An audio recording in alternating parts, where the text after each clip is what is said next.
Working of institutions. Institutions Indian government में काम कैसे करता है उसके बारे में हम लोग पढ़ेंगे। तो जैसे इसमें एक एग्जाम्पल दिया गया है, ये गवर्नमेंट ऑर्डर है, ये मेमोरेंडम, ऑफिस मेमोरेंडम मतलब ऑफिस से एक नोटिस जैसा इशू किया गया है जिसमें इंफॉर्मेशन दे रहा है।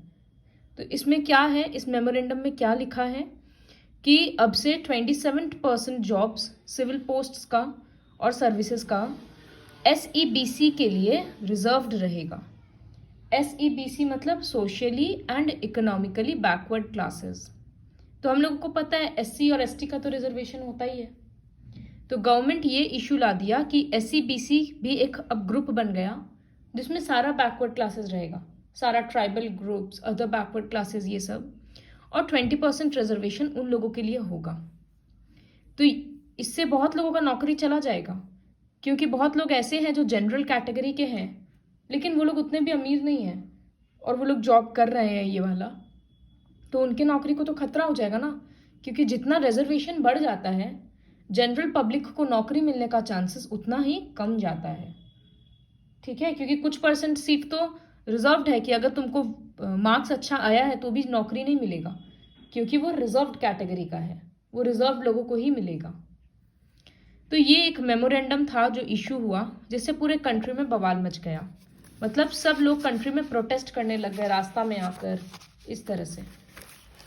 तो यहाँ पर लिखा है कि इस मेमोरेंडम के according 20% of the vacancies in civil posts and services under the government of India are reserved for socially and educationally, sorry हम economically बोले, socially and educationally backward classes के लिए रख दिया गया।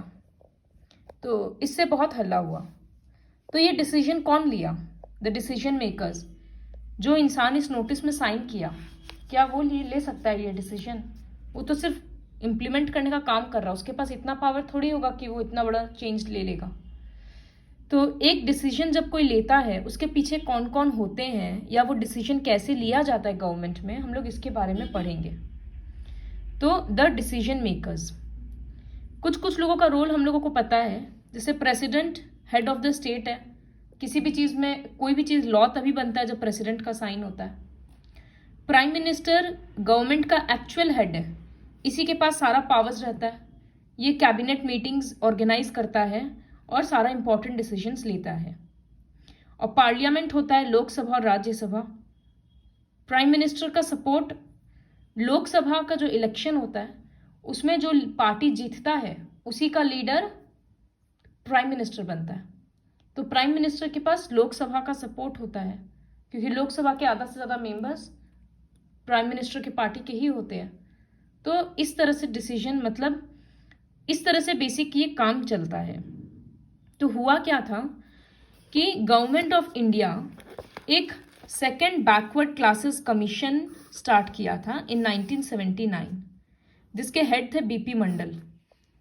उनको ये काम दिया गया था कि बैकवर्ड क्लासेस को अपलिफ्ट करना है, उनका डेवलपमेंट करना है। तो इसके लिए क्या क्या करना चाहिए गवर्नमेंट को, ये डिसीजंस आप लोग लेकर बताइए। मत तो वो लोग क्या करता था, सर्वे करता था, उस कम्युनिटी से बात करता था, तो पता चलता था कि उन लोगों को किस चीज़ का ज़रूरत है, वो ज़रूरत क्यों उन तक नहीं पहुंच पा रहा है, ये सारा चीज़। तो वो बहुत सारा चेंजेस बोला गवर्नमेंट को ये करने का ज़रूरत है। उसी में से एक चेंज था कि 20% सीट्स को रिजर्व कर देना चाहिए बैकवर्ड क्लासेस के लिए। तो गवर्नमेंट बाकी सारा तो चेंजेस अडॉप्ट नहीं किया, और उसी टाइम पे क्या था, लोकसभा का इलेक्शन था। तो इलेक्शन जीतने के लिए मिनिस्टर क्या किया, जनता दल पार्टी, कि हमको जिताओ, हम लोग ये रूल पास कर देंगे। मंडल कमीशन, उस कमीशन को मंडल कमीशन बोला जाता था क्योंकि उसका हेड BP मंडल था। तो बोला हम लोगों को जिताओ, मंडल कमीशन जो भी रिपोर्ट दिया है उसको हम लोग देखेंगे और उसमें से कुछ लॉज को इम्प्लीमेंट करेंगे। और वही हुआ, जनता दल जीत गया और उसका जो लीडर था VP सिंह, वो प्राइम मिनिस्टर बन गया। और वो ये सारा चेंजेस, तो प्राइम मिनिस्टर जब बना, प्राइम मिनिस्टर बनने के बाद वो क्या किया, वो वाकई में रिजर्वेशन वाला सिस्टम को पास कर दिया। तो the president of India in his address to the parliament announced the intention of the government to implement the recommendations of the Mandal Commission. President parliament में बोला कि जो नया गवर्नमेंट बना है वो मंडल कमीशन का काम चालू करेगा। 6 अगस्त 1990 को यूनियन कैबिनेट फॉर्मली अपना डिसीजन सुनाया, रिकमेंडेशंस लिया कि क्या क्या चेंजेस करना चाहिए। Next day prime minister parliament में ये बात ऑफिशियली बोला और मंडल कमीशन का डिसीजन इम्प्लीमेंट होने के लिए भेज दिया गया। The decision of the cabinet was sent to the department of personnel and training. Senior officers जो थे वो सब ये ड्राफ्ट बनाने में लग गए। ड्राफ्ट मतलब पूरा पेपर में तो लिखना पड़ता है, लैंग्वेज वगैरह, रूल्स वगैरह पूरा लिखना पड़ेगा, तो वो सब बनाने में लग गए। With in a few months ये कंट्री का एक हॉटली डिबेटेड इशू बन गया। क्यों हॉटली डिबेटेड था? कि क्या 27% जॉब किसी के लिए रिजर्व करना सही है? आज 27 अगर % जॉब अगर हम लोग बैकवर्ड क्लासेस के लिए रिजर्व कर देंगे तो जनरल पब्लिक को कितना खतरा होगा? क्योंकि जनरल में भी तो कोई मिडिल क्लास है, कोई लोअर मिडिल क्लास है, जो लोग एग्जाम्स देकर पास होता है। आज अगर स्कूल में एक ऐसा सिस्टम होगा कि जनरल इंसान को 33% चाहिए, लेकिन एक बैकवर्ड सोसाइटी के बच्चों को 15% से ही वो पास हो जाएगा, तो ये कितना अनफेयर लगेगा ना, कि जब हम लोग सेम स्कूल में इक्वालिटी के साथ पढ़ रहे हैं तो उन लोगों को कम में ही पास क्यों कर दिया जा रहा है? तो यही बात लोगों का भी था कि जब हम लोग सेम एग्जाम दे रहे हैं तो फिर इतना सीट उन लोगों के लिए रिजर्व क्यों किया जा रहा है? तो ये क्यों ज़रूरी था? क्योंकि आज जनरल होने के कारण हम लोगों को जितना बेनिफिट मिलता है, बैकवर्ड क्लासेस होने के कारण उन लोगों को पढ़ने लिखने में उतना बेनिफिट नहीं मिलता है। तो इसीलिए उनको कम मार्क्स में ही जॉब देने का गवर्नमेंट कोशिश करता है, तो इसलिए रिजर्वेशन ज़रूरी है। लेकिन 20% सीट्स रिजर्व कर देना बहुत बड़ा बात है। तो बहुत लोगों को लगा कि ये बहुत गलत डिसीजन लिया गया है गवर्नमेंट की तरफ से, तो वो लोग पूरा हल्ला मचाया और सुप्रीम कोर्ट में गया। हाई कोर्ट, पहले तो हाई कोर्ट में गया, वहाँ केस सेटल नहीं हुआ। फिर सुप्रीम कोर्ट में बहुत लोग अपील किए थे, तो सुप्रीम कोर्ट में ये केस इंदिरा साहब and others versus union of India case बनकर प्रेजेंट हुआ। इंदिरा साहब ने लॉयर थी, एंड अदर्स क्योंकि वो बहुत लोगों का केस था, वर्सेस गवर्नमेंट के अगेंस्ट का केस था ना, तो इसीलिए लिखा गया versus union of India case. तो 11 जजेस ऑफ द सुप्रीम कोर्ट ये केस सुनने के बाद दोनों तरफ का आर्ग्यूमेंट सुनने के बाद बोला कि गवर्नमेंट का जो डिसीजन है सीट्स रिजर्व करने का वो गलत नहीं है, इसीलिए लॉ चेंज नहीं होगा। तो लोगों के अगेंस्ट गया। लोगों में ग्रीवेंसेस था ऑब्वियसली लास्ट तक में, तो फिर जाकर वो मेमोरेंडम पास हुआ ऑन सितंबर 8, 1993 और वो डिस्प्यूट फाइनली खत्म हुआ। इसी तरह से रूल्स बनता है। Next topic is need for political institutions. Political institutions क्या होता है? इंस्टीट्यूशन मतलब एक ग्रुप ऑफ बॉडी है जो डिसीजन लेने में हेल्प करता है। तो governing a country involves various activities. बहुत सारा एक्टिविटीज़ होता है कंट्री को गवर्न करना है, तो सिक्योरिटी देखना होता है, एजुकेशन देखना होता है, हेल्थ देखना होता है। कोई एक ही डिपार्टमेंट सारा तरह का काम तो नहीं कर सकता है ना, तो इसी वजह से अलग अलग डिपार्टमेंट्स बना दिया जाता है जो अलग अलग काम करेगा। इन सब चीज़ों को इंस्टीट्यूशन बोलते हैं और ये सब एक दूसरे से इंटर रिलेटेड होता है।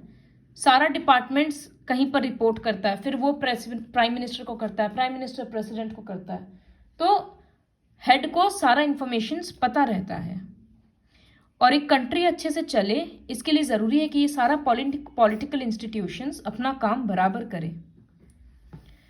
तो देखो कुछ कुछ इंस्टीट्यूशंस है, जैसे एक इंस्टीट्यूशन है प्राइम मिनिस्टर और उसका कैबिनेट, क्योंकि बहुत सारा इंपॉर्टेंट डिसीजंस ये लोग लेता है। दूसरा, जो डिसीजन वो लोग ले लिया तो सारा पेपर वर्क कौन करता है? सिविल सर्वेंट्स करता है। ठीक है, सिविल सर्वेंट्स मतलब जो भी यूपीएससी वगैरह का एग्जाम से पास होता है, जो भी गवर्नमेंट के ऑफिस में काम करता है ना, पेपर वर्क वगैरह और वो सब चीज़ सब वो लोग सिविल सर्वेंट्स होता है। तो जो डिसीजन ले लिया उसको इम्प्लीमेंट करने का सारा काम सिविल सर्वेंट्स का होता है। और सुप्रीम कोर्ट एक इंस्टीट्यूशन है जो डिस्प्यूट सेटल करता है, या तो लोगों के बीच में या सिटीजन्स और गवर्नमेंट के बीच में, जिसे हम लोग अभी देखें। तो इंस्टीट्यूशंस में काम करना इतना आसान नहीं है, बहुत रूल्स एंड रेगुलेशंस हो जाता है। तो इससे क्या है, अगर एक लीडर है बहुत अच्छा सोचकर वो कुछ लोगों का भलाई करना चाहता है, लेकिन बाकी लीडर्स उसका साथ नहीं दे रहे हैं, या पेपर वर्क में टाइम लग रहा है तो उसमें वो कुछ कर नहीं सकता है क्योंकि उसका हाथ बंधा हुआ है। इंस्टीट्यूशन में काम करना तो ऐसे ही करना पड़ेगा। सब चीज़ में टाइम बहुत ज़्यादा लगता है क्योंकि उसमें मीटिंग करना होता है, कमिटीज़ ऑर्गेनाइज करना होता है, रूटीन से काम होता है, तो इससे डिले होता है हर काम में। तो कभी कभी लोग इरिटेट हो जाते हैं कि छोड़ो, बदलाव तो होने वाला है नहीं, छोड़ दो, जो चल रहा है चलने दो। लेकिन इंस्टीट्यूशन में काम करना अच्छा होता है क्योंकि यही डेमोक्रेसी का स्पिरिट है। कोई लॉ पास होने वाला है तो जब तक वो पास होता है उतना जो पीरियड होता है उसमें डिस्कशंस के थ्रू पता चलता है कि वो रूल अच्छा है कि नहीं है। तो कोई चेंजेस लाना पड़ता है तो उसका मौका मिलता है। तो they provide an opportunity for a wider set of people to be consulted in any decision. ज़्यादा लोगों से कंसल्ट किया जाता है। अगर कंट्री का ऐसा रूल होता कि 5 जन मिल के कोई लॉ चेंज कर सकता है तो आए दिन रूल ही चेंज होते रहता और वो भी कुछ लोगों के हक में होता। इंस्टीट्यूशंस है तो रूल चेंज करना इतना आसान नहीं है, तो कंट्री में एक स्टेबिलिटी है। दूसरा, हम लोगों को पता है कि कुछ ग्रुप ऑफ लीडर्स मिलकर ये डिसीजन नहीं लिए हैं, बहुत लोगों से कंसल्ट किया गया है, तो ये किसी के हक में नहीं है, सबके हक, सबके फेवर का बात है। तो इंस्टीट्यूशंस जहां पर एक अच्छे डिसीजन को जल्दी से होने में रोकता है, वहीं एक बुरा डिसीजन भी जल्दी से नहीं लिया जाता है। तो कहीं नुकसान है तो फायदा भी है। इसी वजह से डेमोक्रेटिक गवर्नमेंट इंस्टीट्यूशंस के बेसिस पे ही काम करता है।